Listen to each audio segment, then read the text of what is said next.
سیدنا علی رضی اللہ تعالی عنہ کو خلافت ملنے کے فوراً بعد بڑے عظیم مشکلات سے دوچار ہونا پڑا۔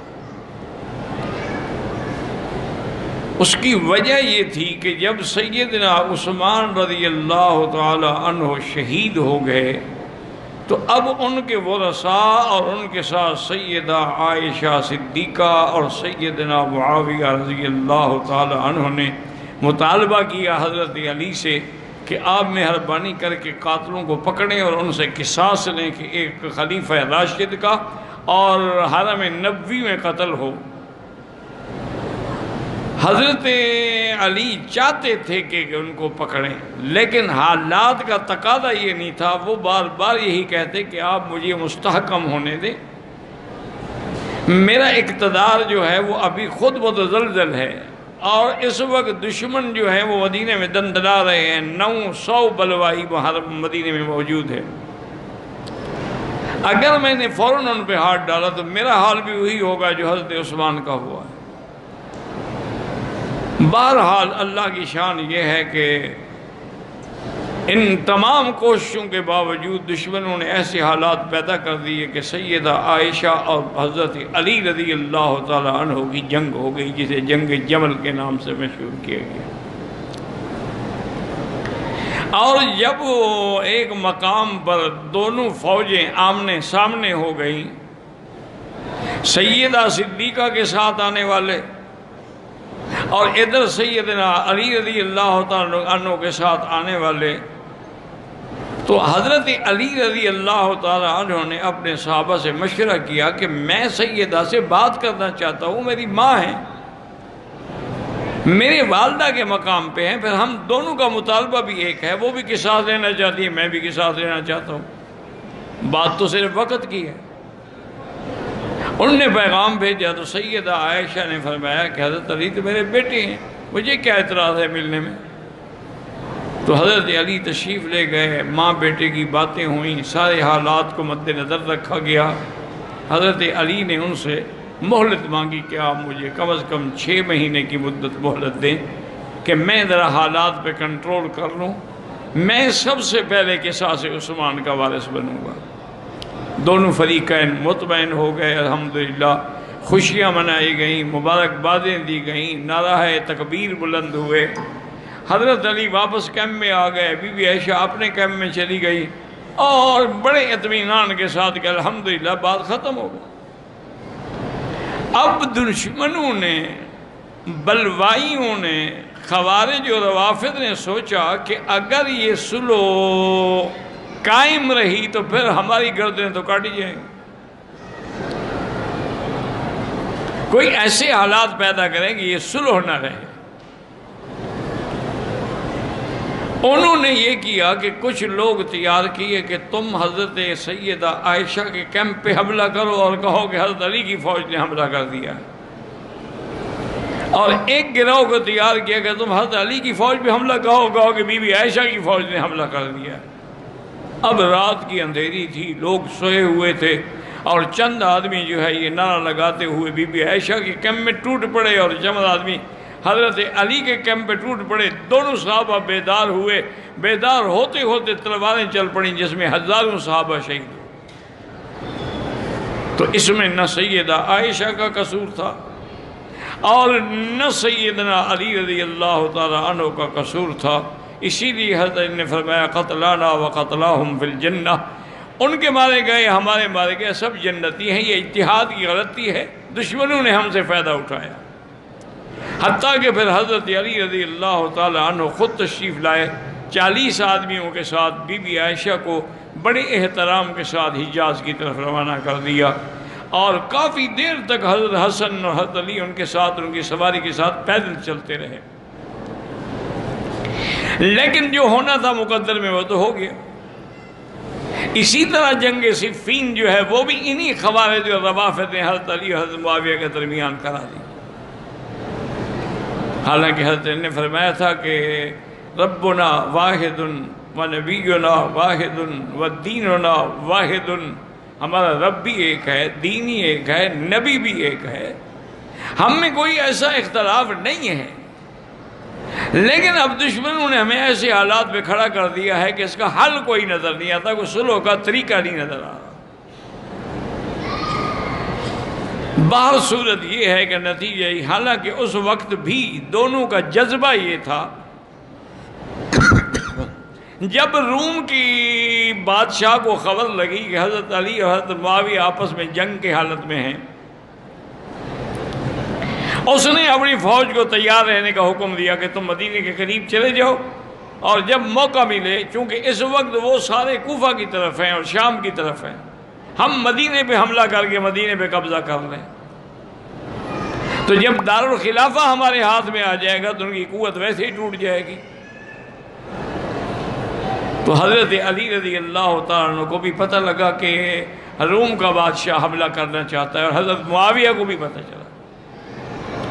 حضرت معاویہ رضی اللہ تعالیٰ عنہ نے ایک خط لکھا، اور اس میں اس کو مخاطب یہ کیا کہ یا کلب الروم، اے رومی کتے، تم مدینے پہ حملہ کرنا چاہتے ہو، ہمارے اختلاف سے فائدہ اٹھانا چاہتے ہو، خدا کی قسم اگر تمہاری فوجیں مدینے کی طرف رخ کریں گی تو میں علی کا سپاہی بن کے لڑوں گا، ہمارا آپس کا اختلاف ہے، ہمارا کوئی دین کا جھگڑا تو نہیں ہے۔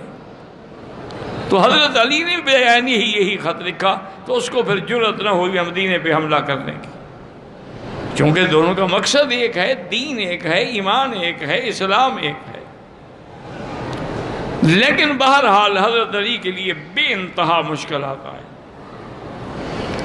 ایک دفعہ ایک خارجی نے سیدنا علی رضی اللہ تعالیٰ عنہ سے لوگوں کے مجمع میں سوال کیا، اس نے کہا کہ حضرت علی، سیدنا ابو بکر رضی اللہ تعالیٰ عنہ کے درمیان میں بھی اسلام کے بڑے فتوحات ہوئے، سیدنا عمر کے زمانے میں تو 22 لاکھ مربع میل پہ اسلام،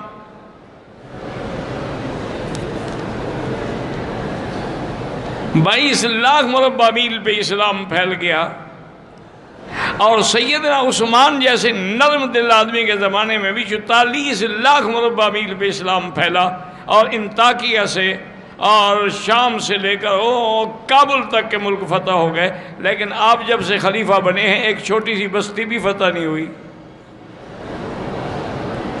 بلکہ آپ نے دارالخلافہ بھی مدینہ کو تبدیل کر کے کوفے میں بنا دیا۔ حضرت نے فرمایا بات سنو، اگر سمجھنا چاہتے ہو اور اگر ضد ہے، اناد ہے، معاند ہو، سائل نہیں ہو تو جاؤ، پھر دفع ہو جاؤ۔ اور نے کہا نہیں جی میں تو سمجھنا چاہتا ہوں۔ آپ نے فرمایا بات سنو، دارالخلافہ میں نے اس لیے تبدیل کیا کہ حضرت عثمان مدینے میں شہید ہوئے ہیں، اب میں نہیں چاہتا تھا کہ دوبارہ مدینہ رسول میں جنگ ہو، اس لیے میں نے اپنا دارالخلافہ کوفے منتقل کر دیا کہ اگر دشمن میرے ساتھ لڑیں گے تو کوفے میں لڑیں گے، مدینے میں تو نہیں لڑیں گے نا۔ وہ تو میں نے مدینہ پاک کے حرم کی حرمت اور عزت اور احترام کے لیے تبدیل کیا۔ باقی یہ بات کہ میرے دور میں فتح کوئی نہیں ہوئی، اس کی وجہ یہ ہے کہ جب ابو بکر، عمر، عثمان خلیفہ تھے تو وزیر علی تھا، اور جب میں خلیفہ بن گیا تو تم جیسے وزیر بن گئے، تو فتح کیسے ہو سکتی ہے، فتوحات کیسے ہو سکتی ہے؟ تو حضرت علی رضی اللہ عنہ کہ اللہ نے ان کو بڑی فقاہت، یعنی آپ فقیہ بھی تھے، ادیب بھی تھے، نحوی بھی تھے، صرفی بھی تھے، اور تصوف کے بھی تمام سلاسل کے امام تھے۔ اتنا بڑا مقام اللہ نے حضرت علی کو عطا فرمایا تھا۔ ایک دفعہ حضرت حذیفہ بن الیمان رضی اللہ تعالی عنہ حضرت عمر پہ گزرے، سلام کیا، حضرت عمر نے پوچھا کیا حال ہے حذیفہ؟ انہوں نے کہا کیا پوچھتے ہو؟ میں فتنے سے محبت کرتا ہوں، یقین سے نفرت کرتا ہوں، جو چیز تخلیق ہی نہیں ہوئی، پیدا ہی نہیں ہوئی، اس پر میں ایمان لاتا ہوں، اور اس کے بعد یہ ہے کہ میں بغیر وضو کے بھی صلاۃ پڑھتا ہوں، اور میرے پاس جو چیز ہے وہ اللہ کے پاس بھی نہیں ہے۔ حضرت عمر تو حیران ہو گئے، پریشان ہو گئے کہ حذیفہ بن الیمان جیسا صحابی یہ باتیں کر رہا ہے، اللہ فتنے سے بچائے، وہ کہتا ہے میں فتنے سے محبت کرتا ہوں۔ حضرت علی گزرے، دیکھا کہ حضرت عمر پریشان، پوچھا کیا بات ہے؟ انہوں نے کہا کیا کہتے ہو؟ ابھی حذیفہ گئے ہیں اور انہوں نے کہا کہ میں فتنے سے محبت کرتا ہوں۔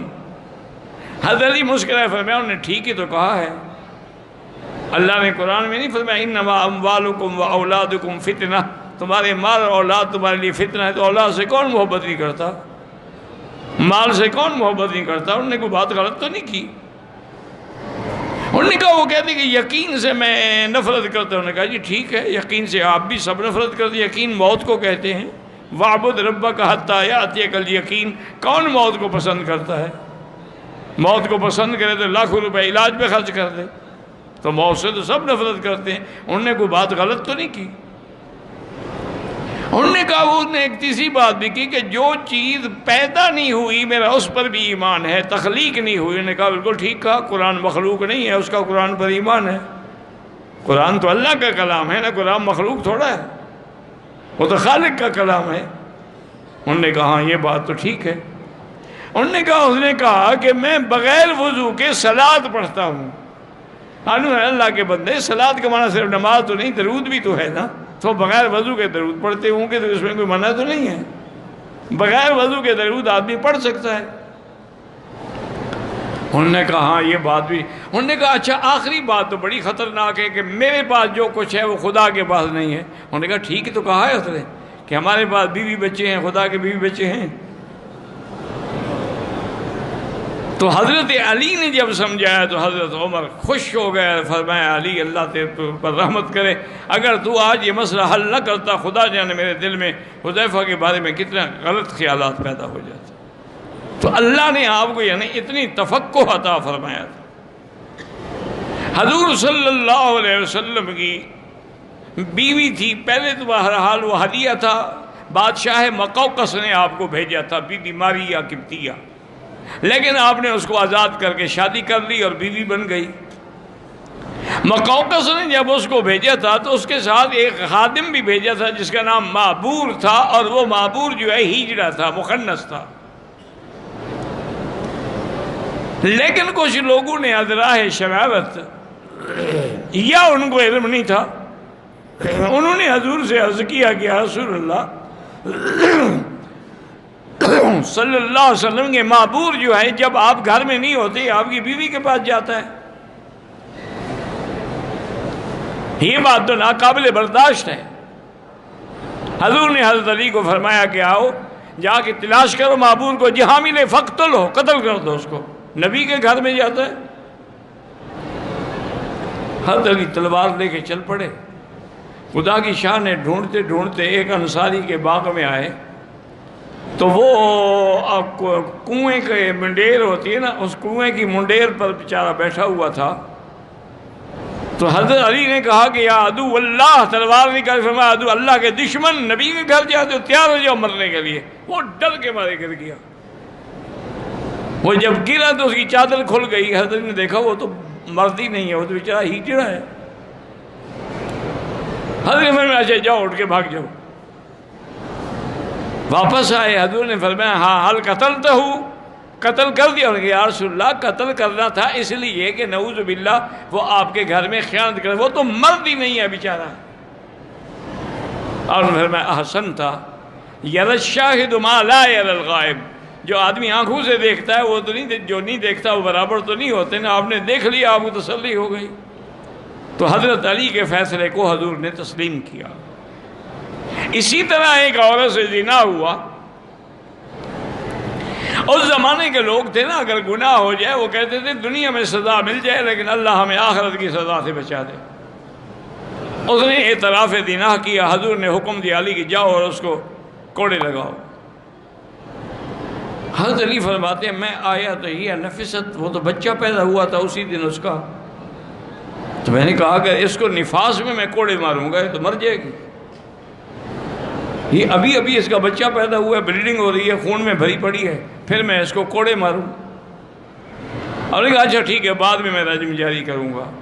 واپس آئے، حضور نے فرمایا ہاں ماذا فعلت؟ انہوں نے کہا یا رسول اللہ یہ نفس، بچہ پیدا ہوا ہے، میں کیسے مارتا اس کو؟ آپ نے فرمایا احسنت یا علی، علی تم نے بہت اچھا فیصلہ کیا، کیونکہ اگر ہم اس کو مارتے تو بچہ تو بیچارہ بلا وجہ مارا جاتا۔ تو حضرت علی کے فیصلے کو حضور صلی اللہ علیہ وسلم نے بھی تسلیم فرمایا. اور حضرت علی رضی اللہ تعالیٰ عنہ کی سخاوت کا یہ عالم تھا کہ آپ نے حضرت حسن بیمار ہوئے تو منت مان لی کہ اللہ شفا دے تو میں روزہ رکھوں گا. بی بی فاطمہ نے بھی منت مان لی. حضرت حسین نے کہا میں بھی بھائی کے لیے روزہ رکھوں گا. آپ کی خادمہ تھی فضہ تو اس نے کہا میں بھی روزہ رکھوں گی. تو حضرت علی رضی اللہ تعالیٰ عنہ یہودی کے پاس گئے اور ان سے اون لے کے آئے کہ بی بی فاطمہ کاٹ کر دھاگے بنا کے آپ کو دے دیں گی, آپ ہمیں 3 سا جو ہے جو دے دیں. اور نے کہا نہیں, جب لے آؤ گے پھر دوں گا. تو آپ ایک حصہ لے گئے, اس نے 1 سا جو دے دیے. تو بی بی فاطمہ نے چکی پیسی, آٹا بنایا, 5 روٹیاں تیار کی اور شام کو افطار کے لیے بیٹھے. ابھی کھانا نہیں کھایا تھا کہ دروازے پہ آواز آئی کہ یا اہل بیت رسول اللہ المسکین والا بابک. حضرت نے اٹھایا جا کے مسکین کو دے, 5 روٹیاں دے دی. آپ بھوکے رہ گئے, پانی پہ افطار کیا. دوسرے دن اسی طرح افطار کے لیے بیٹھے تو ایک آدمی نے آواز دی انا یتیم یا اہل بیت رسول اللہ, میں یتیم ہوں, کئی دن سے فاقے سے ہوں. حضرت نے اٹھایا وہ جا کے یتیم کو دے دیا. دوسرا دن بھی فاقے سے گزر گیا. تیسرے دن آپ بیٹھے ہوئے تھے کہ پھر ایک آدمی نے آواز دے دی کہ انا اسیر, میں قیدی ہوں اور بھوکا ہوں اور میرے سب ساتھی جو ہیں بھوکے ہیں. حضرت علی نے اٹھایا اس کو دے دیا. اب عالم یہ تھا کہ جب حضور تشریف لائے, حضور فرماتے ہیں کہ بی بی فاطمہ کا پیٹ جو ہے نا کمر سے لگ چکا تھا بھوک سے, اور حضرت حسین ایسے تھے جیسے بے ہوش ہوں, اور فضہ جو تھی خادمہ اس کا عالم بھی یہی تھا. ابھی حضور پریشان ہو رہے تھے کہ اللہ نے قرآن کی یہ آیات نازل کی وَيُطْعِمُونَ الطَّعَامَ عَلَىٰ حُبِّهِ مِسْكِينًا وَيَتِيمًا وَأَسِيرًا. یہ لوگ باوجود اپنی غرض ہونے کے, محبت ہونے کے, طعام اٹھا کے مسکین کو, قیدی کو, یتیم کو دے دیتی ہیں, اور ان کی غرض کوئی نہیں. انما نطعمکم لوجہ اللہ, اللہ کی رضا کے, لا نرید منکم جزاء ولا شکورا, ہمیں کوئی بدلہ نہیں چاہیے, ہم بدلہ اللہ سے لیں گے. تو جب یہ آیات نازل ہوئیں تو آپ کی تسلی ہوئی. اللہ کی شان ہے کہ اسی رات کو, مگر عشاء کی نماز کے بعد حضور جب مسجد سے نکلے, اب حضرت علی اتنے کمزور ہیں بھوک کی وجہ سے کہ چل نہیں سکتے. حضور نے ایک عجیب بات کی, انہوں نے کہا حل تعشینا یا علی, کیا تم مجھے کھانا کھلاؤ گے رات کا؟ اب حضرت علی کہتے ہیں میں کیا کہوں, ہم تو 4 دن سے بھوکے ہیں, گھر میں ہے کچھ نہیں, میں حضور کو کیا کھلاؤں گا؟ میں چپ ہوں. حضور نے پھر کہا حل تعشینا یا علی, میں نے کہا حباً و تقریباً یا رسول اللہ, بالکل اہلاً و سہلاً. اب کہتے ہیں کہ میں جا رہا ہوں اور یہ آیت میری زبان پہ ہے, امن یجیب المضطر اذا دعاہ یکشف السوء. یا اللہ تو لاج رکھ لے, میں تیرے نبی کو گھر لے کے جا رہا ہوں, ہم 4 دن سے فاقے سے ہیں, گھر میں تو ہے کچھ نہیں. میں جا کے بیٹھا, کہتے بس بیٹھنے کی دیر تھی کہ بی بی عائشہ اتنا بڑا صحن کھانے کا, ایسا کھانا, ایسا گوشت, ما اکلت فی حیاتی ولم اشم, ایسی خوشبو اور ایسا گوشت اور روٹی میں نے زندگی میں کبھی کھائی نہیں تھی. میں حیران ہو گیا. میں نے پوچھا فاطمہ کون دے گا؟ انہوں نے کہا مجھے تو کوئی پتہ نہیں, میں نماز پڑھ رہی تھی, واپس آئی تو برتن بھرے ہوئے. حضور پاک نے فرمایا علی گھبراتے کیوں ہو, پریشان کیوں ہوتے ہو؟ جو تم نے یتیم اور مسکین اور قیدی کو کھلایا تھا اللہ نے اس کا بدلہ دے دیا ہے. یہ کھانا اللہ نے بھیجا ہے. اور یہ بے عین ہی وہی بات ہے کہ جیسے حضرت زکریا جب بی بی مریم کے کمرے میں داخل ہوتے تھے تو وہاں کھانے اور پھل پڑے ہوتے تو فرماتے کہ یا مریم انا لک ھذا, یہ کہاں سے؟ قالت ہوا من عند اللہ, اللہ نے بھیجے ہیں. ان اللہ یرزق من یشاء بغیر حساب. تو اب انہوں نے پھر جنت کے بیٹھ کے کھانے کھائے. حضور صلی اللہ علیہ وسلم نے بھی, حضرت حسین نے بھی, حسن نے بھی, سیدہ فاطمہ, حضرت علی نے بھی. حضرت علی فرماتے ہیں کہ میں نے اپنی زندگی میں ایسا کھانا کبھی نہیں کھایا. اور حضرت علی رضی اللہ تعالی عنہ ایک دفعہ گزر رہے تھے، ایک آدمی نے کہا کہ میں بڑا محتاج ہوں، سخت، اگر مجھے آج 2-4 درہم نہ ملے تو میرا بہت بڑا نقصان ہوگا۔ حضرت نے فرمایا حسن سے کہ جاؤ اپنی اماں سے کہو کہ وہ 6 درہم میں نے جو امانت رکھوائے تھے نا کسی کام کے لیے وہ دے دو۔ بعد میں کہا کہ ٹھیک ہے، اب ہم اعتراض کیا کریں، رکھوائے تو انہوں نے کسی اور کام کے لیے تھے۔ انہوں نے کہا والد ہے مانگتے ہیں، انہوں نے کہا دے دو۔ وہ آیا، آپ نے 6 درہم اس کو دے دیے، وہیں بیٹھ گئے۔ تھوڑی دیر گزری، ایک آدمی آیا، اس کے پاس بڑا اچھا اونٹ تھا، اور انہوں نے فرمایا کہ کیوں، کہاں لے جاؤ؟ نے کہا میں بیچنا چاہتا ہوں۔ فرمایا کتنے پیسے لوگے؟ اور نے کہا میں 160 درہم لوں گا۔ اور فرمایا تیرا میرا سودا ہو گیا، تھوڑی دیر کے بعد آ کے پیسے لے جانا، اونٹ یہاں باندھ دو۔